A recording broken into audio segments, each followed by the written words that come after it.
2014 కంటే ముందు మన తెలంగాణ రాష్ట్రంలో ఆంధ్ర పాలకులు ఉన్నప్పుడు బీడీ కార్మికుల ఊసెత్తలేదు, వాళ్ళకు ఒక రూపాయి పెన్షన్ ఇవ్వలేదు, వాళ్ళు పడుతున్న గోసల గురించి పట్టించుకోలేదు. అట్లాంటిది 2014లో కేసీఆర్ గారు వచ్చిన తర్వాత మొదట 1000 రూపాయల పెన్షన్, రెండోసారి 2018లో వచ్చిన తర్వాత 2016 రూపాయల పెన్షన్లు బీడీ కార్మికులకు ఇచ్చినారు.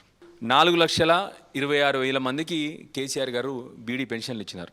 ఇవాళ ముఖ్యమంత్రి గారు వచ్చిన తర్వాత ఈయన ఏం చెప్పినాడో చూడండి ఒక్కసారి. ఎలక్షన్లలో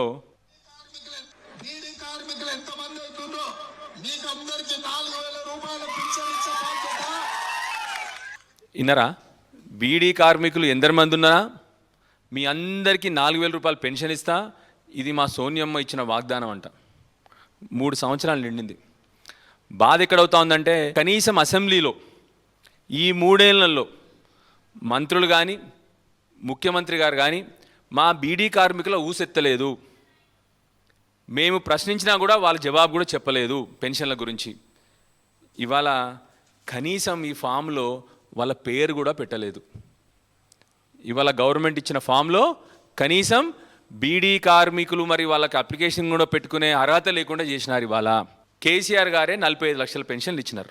దాంట్లో ఈ రాష్ట్ర ప్రభుత్వం వచ్చిన తర్వాత ఈ 3 సంవత్సరాల్లో 3 లక్షల పెన్షన్లు తీసేసినారు.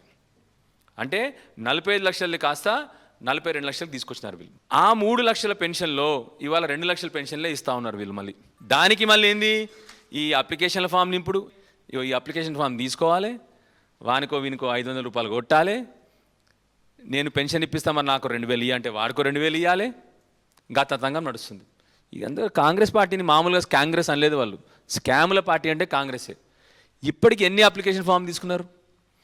ప్రజాపాలన అని చెప్పి మొదటిసారి తీసుకున్నారు ఆల్రెడీ అప్లికేషన్లు, మళ్ళీ ఇప్పుడు అప్లికేషన్ ఫామ్లు తీసుకుంటా ఉన్నారు ఇవిడి కూడా.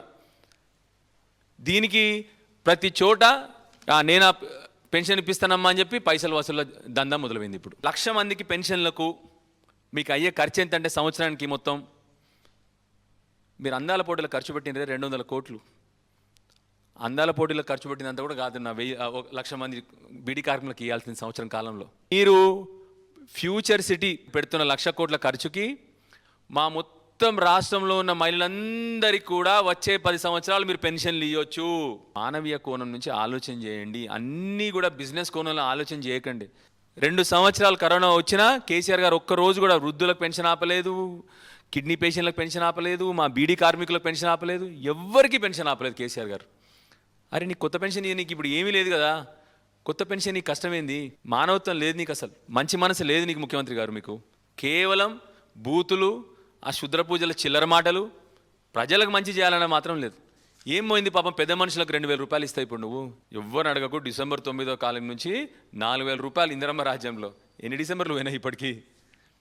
ఎన్ని అబద్ధాలు అసలు. ఏ రేవంత్ రెడ్డి ఏందో కానీ ఆ అబద్ధాలు రేవంత్ రెడ్డి బెస్ట్ ఆయనకి అసలు.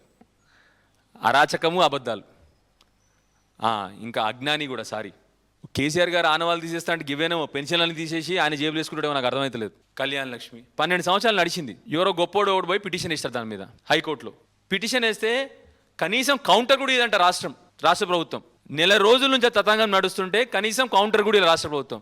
నిన్న కోర్టు ఏమి ఇచ్చింది? నిన్న స్టే ఆర్డర్ ఇచ్చేసింది. ఈ చిల్లర కుట్రలో 100% ఈ ఆలోచనలు వచ్చేది ఆ ముఖ్యమంత్రి గారికి వస్తాయి భయ్, 100% చెప్తున్నా.